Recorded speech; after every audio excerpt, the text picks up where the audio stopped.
Le rituel est immuable pour Wang Dongfang. Inlassablement monter et descendre ses marches.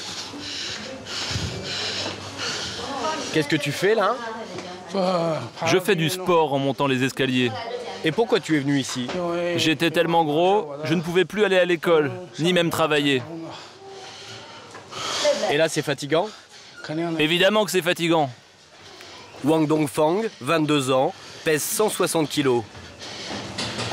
Il suit un traitement de choc et va passer 6 mois dans cette clinique spécialisée contre l'obésité dans le nord de la Chine. Quand j'étais petit, c'était mon grand-père et ma grand-mère qui s'occupaient de moi. Ils me disaient toujours qu'il fallait bien manger. Et petit à petit, mon estomac s'est agrandi. Et j'ai commencé à grossir, jusqu'à maintenant. Je mangeais tout le temps des cuisses de poulet. J'adorais manger ça. J'en mangeais le soir, même après le repas. J'en remangeais ou juste avant de me coucher. Il y a encore quelques années, ce genre de clinique n'existait pas. Car avant, la Chine c'était ça, des individus sveltes aux morphologies d'allumettes. Et dans les parcs, ces séances de tai chi. Mais une nouvelle révolution culturelle parcourt désormais le pays. Celle de la société de consommation et de la nourriture à profusion. Sous le regard bienveillant de Mao, c'est le grand bond en avant, mais sur la balance cette fois. Partout dans les villes, fleurissent des fast-foods à l'occidental, ouverts 24 heures sur 24. Et on y mange dès le plus jeune âge. Les saucisses, les hamburgers, les pâtisseries détrônent maintenant la nourriture traditionnelle. Et dans les rues, les citadins ont troqué leur vélo pour la voiture, symbole de richesse. Moins d'activité physique, y compris pour les jeunes. Car beaucoup passent désormais des heures à jouer et grignoter devant les ordinateurs. La Chine est le pays du monde où le nombre d'obèses augmente le plus vite. Il serait déjà près de 100 millions et les enfants sont en première ligne. Wang Tao, 34 ans, est institutrice. Son fils, 9 ans, est déjà en surpoids. C'est un pur produit de cette nouvelle Chine. Ce n'est pas sa mère qui fait les courses, mais c'est lui qui décide ce qu'il mange. Gâteaux, sucreries et soda. Ils ont beau habiter dans une ville de province, à Changchun, à 1000 km au nord de Pékin, les tentations sont grandes dans le supermarché. Des confiseries jusque dans l'escalator. Plus de sucre, mais aussi plus de graisse et de viande. À son âge, sa mère n'avait pas le même choix dans les magasins. Par exemple, ces chocolats-là, quand j'étais petite, on n'en mangeait presque jamais. Et puis, tenez, ces biscuits très sucrés, quand j'étais jeune, ça n'existait même pas. Avec l'obésité, la Chine découvre des pathologies jusque-là inconnues, comme le diabète. Et les maladies cardiovasculaires explosent. La politique de l'enfant unique voulue par le parti n'a rien arrangé. C'est le règne de l'enfant roi. Dans les familles, en Chine, on a le droit d'avoir qu'un enfant, vous savez. Alors on a toujours peur qu'il ne mange pas assez. Et du coup, on ne limite pas ce qu'il mange. Et même, plus il mange, plus on est content. Et puis, tout à coup, on n'avait pas imaginé qu'il pouvait devenir gros. Et il doit maigrir. Pour lutter contre l'obésité, certains Chinois utilisent leur médecine traditionnelle, avec des méthodes parfois très surprenantes. C'est le cas dans cette clinique, l'une des plus réputées du pays. Wang Dongfang, c'est l'heure de votre soin. Quand il a fini de monter et descendre les escaliers, Wang Dongfang a 2 séances de soins par jour. Et la première aurait de quoi faire fuir plus d'un patient.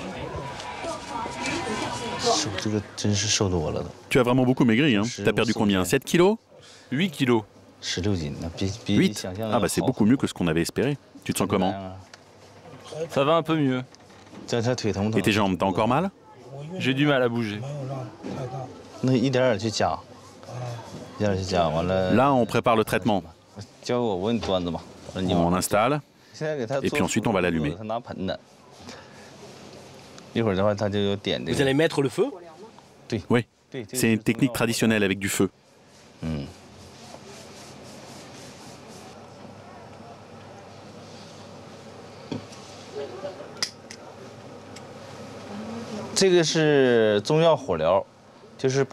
Les cordelettes placées sur son ventre sont composées de plantes médicinales.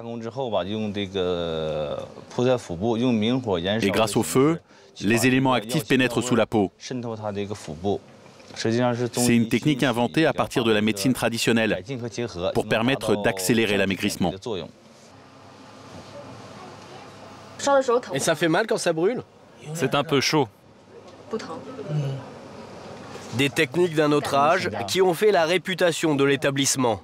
Le Dr Yu est très fier du succès de sa clinique. Ici, c'est l'étage où résident nos patients. En ce moment, nous avons beaucoup de gens qui sont venus maigrir. On est en train d'ajouter ces lits là. C'est pour ça que c'est un peu le bazar en fait. Bonjour. Comment allez-vous tous? Ça va. Ça va, on discute. Eh docteur, en 10 jours j'ai perdu 10 kilos. C'est bien. Vous voyez, ils sont tous très jeunes, un peu moins de 20 ans. Normalement, à cet âge-là, ils devraient être en train de finir le lycée ou l'université. Mais comme ils sont trop gros, ils ont dû tout arrêter et venir ici jusqu'à Changchun pour maigrir de façon scientifique. Coût du traitement, 400 € pour un mois. Mais à ce prix-là, ils sont 6 à se partager cette chambre, plutôt vétuste. Ce n'est pas le luxe, mais au moins il y a la télé. En fait, c'est partout pareil. Vous regardez la NBA? Ils aiment beaucoup le sport, mais côté mouvement, c'est pas ça, hein, les gars. Eh les mecs, vous n'allez pas vous contenter de regarder. Vous allez faire une équipe de basket de gens obèses. Comme ça vous fera faire de l'exercice. Au fait, tu devais pas aller quelque part, toi, ce matin? T'as séché, hein? Si le médecin s'en prend à lui, c'est parce que ce patient ne s'est pas rendu à un autre soin, la deuxième spécialité du Dr Yu. Une spécialité qui existe depuis au moins 5000 ans et que certains redoutent particulièrement.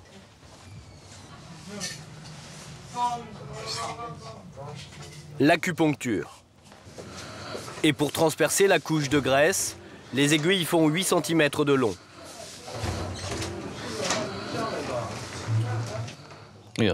Ça te fait mal, là? Ici, on utilise cette méthode traditionnelle d'acupuncture. En stimulant avec les aiguilles certaines parties du ventre, on arrive à diminuer la sensation de faim, car les gens obèses comme lui ont tendance à manger énormément.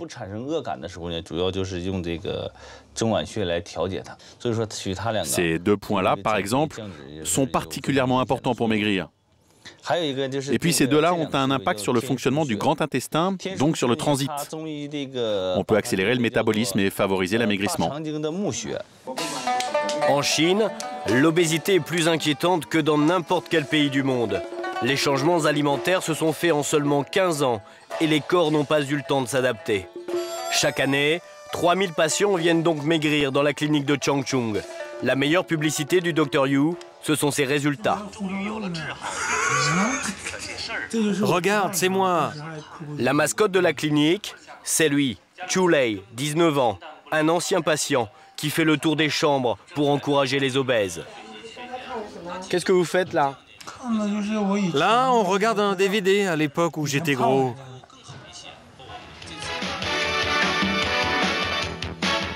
Toutes les télés du pays étaient venues filmer Chu Lei à son entrée à la clinique. Il était le plus gros adolescent de Chine. Chu Lei pesait 220 kilos à 16 ans seulement. Et là, je pleurais.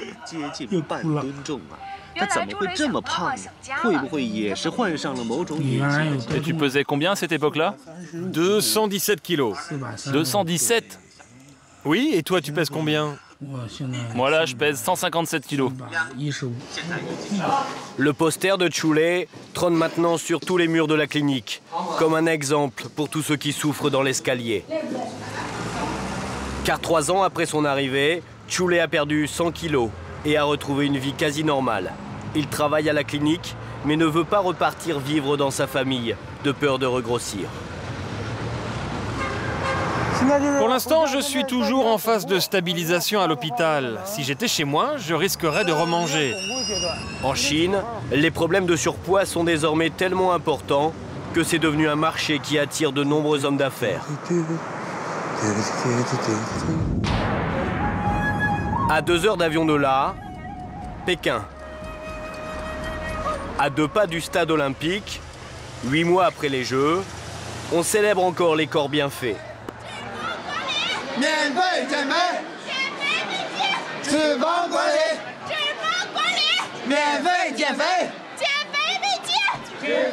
C'est le congrès international de lutte contre l'obésité.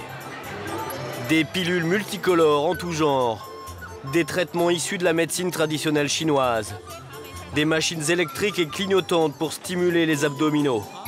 Les milliers de visiteurs trouvent ici toutes les méthodes possibles et imaginables pour lutter contre le surpoids.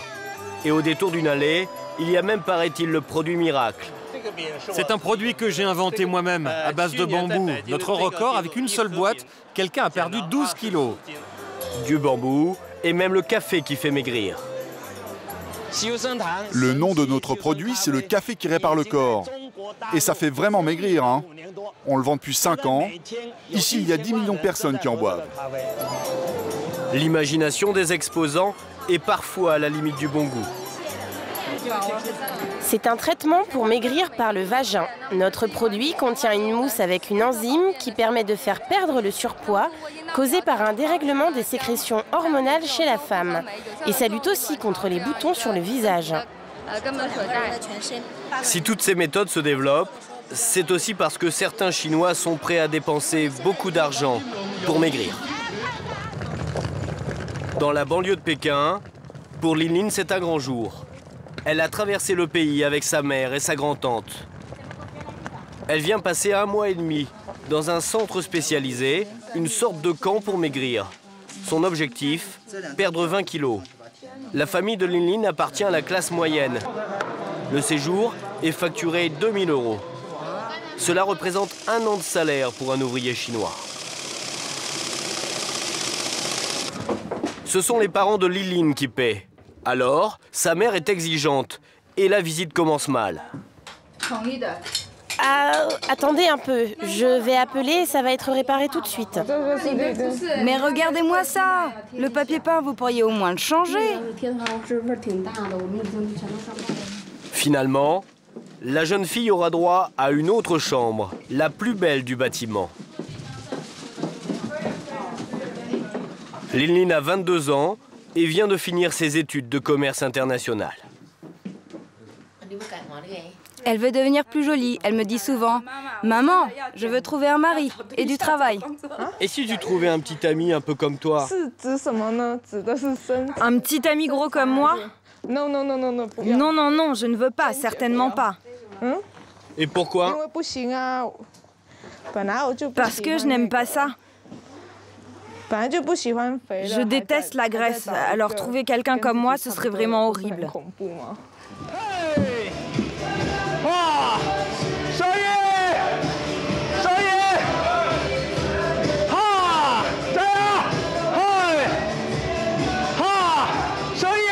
Voilà ce qui attend Linlin. 5 heures de sport par jour, pendant 6 semaines, et sous le regard d'instructeurs sveltes et musclés.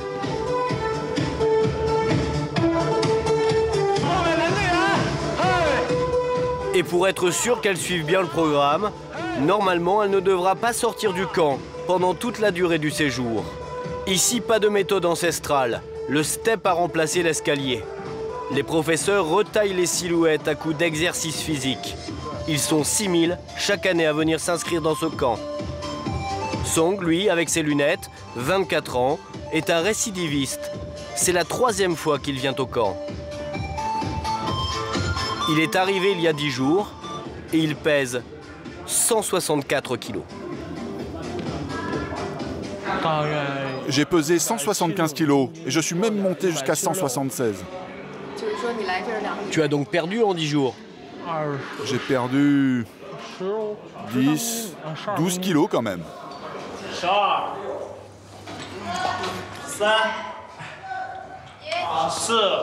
Song et tous les autres ont payé pour en baver.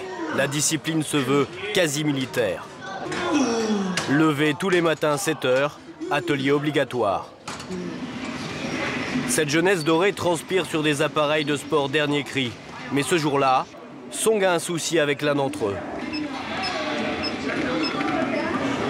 Ça ne va pas. Dès que je monte, la machine s'arrête. C'est trop lourd. Visiblement, ce n'est pas son jour. Après la machine qui casse sous son poids, la suivante a un problème électrique.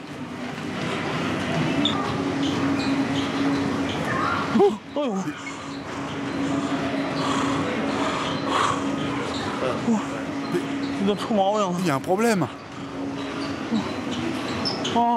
J'ai pris un coup de jus.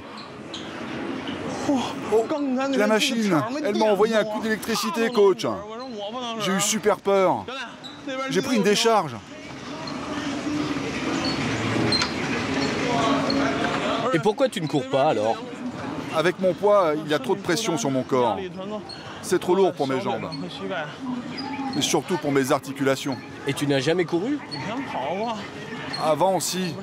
Mais maintenant, je suis vraiment trop gros. Je ne peux plus.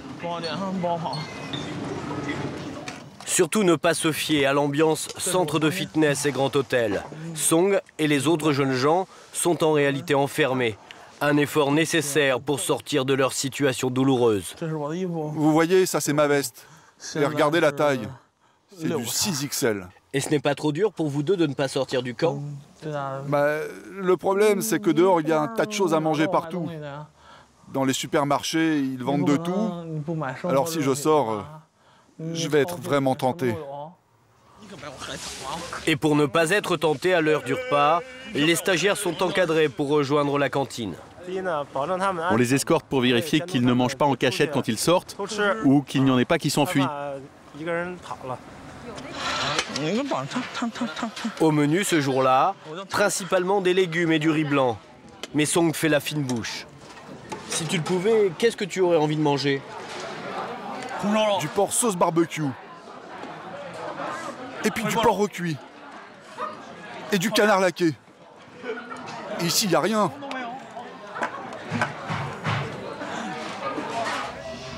Il y a des gens qui sont sortis? Non. Ok, personne. Régulièrement, l'entraîneur en chef fait sa ronde. Il contrôle que tout le monde est là. Pour nous prouver l'efficacité de sa méthode, il veut nous montrer le tableau d'honneur du camp. Par exemple, regardez cette personne. Voilà la photo quand elle est arrivée. Et ça, c'est quand elle est sortie. En une session, elle a perdu 24 kilos. Dans les cas les plus manifestes, il y a aussi ce garçon-là. Il a fait 2 stages. Il a perdu 36 kilos. Et il y en a qui reprennent du poids après? Oui, ça arrive. Il y a une partie des participants qui, une fois rentrés chez eux, ne se contrôlent pas. Et finalement, ils doivent revenir ici pour reprendre leur entraînement. 10 jours ont passé.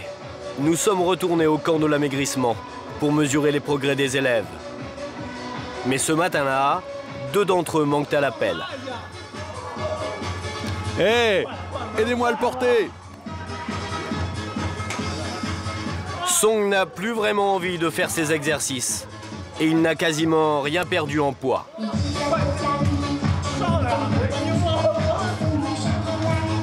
Quant à Lin Lin, la jeune femme qui voulait perdre 20 kilos, elle a craqué. Qu'est-ce que tu fais là, Lin Lin? C'est l'anniversaire de ma mère, je rentre à la maison. Elle te manque, ta mère? Bien sûr qu'elle me manque, sinon pourquoi est-ce que j'aurais décidé de rentrer comme ça, subitement? Lin nous assure qu'elle reviendra finir sa cure d'amaigrissement plus tard. Mais en Chine, il y a au moins 4 filles qui ne tiennent surtout pas à perdre du poids. Bien au contraire. Leur obésité, elles en ont fait un atout. Vous les avez déjà vues, ces filles? Oui, à la télévision, mais je ne sais plus très bien qui elles sont. Et qu'est-ce qu'elles ont de particulier? Ben, franchement, elles sont toutes très grosses. Elles sont chanteuses, le nom de leur groupe, la demi-tonne.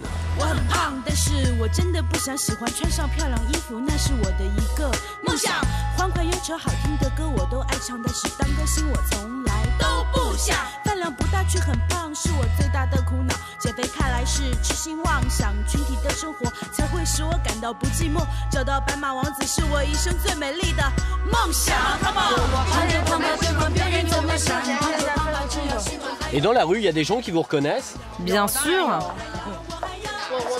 On a même des fans. Et ça vous plaît? Bien sûr, il y a même des gens qui nous remercient de ce qu'on fait. Ça nous donne confiance en nous, vous savez. Ces vêtements, ils sont tous larges, regarde. Ils nous iraient très bien. Je vais te dire, moi ce que j'aime bien porter, c'est des vêtements longs en dessous et les vêtements courts par-dessus. Oh, c'est sexy. Tiens, essaie-le. Qui aurait pu imaginer, il y a encore quelques années, que ces 4 jeunes femmes en surpoids vaudraient de l'or pour leur impresario? Ça marche très bien. Si on le voulait, on pourrait faire des spectacles 365 jours par an. Et le groupe n'a pas fini d'avoir du succès. Le nombre d'obèses en Chine, près de 100 millions, pourrait doubler d'ici 20 ans.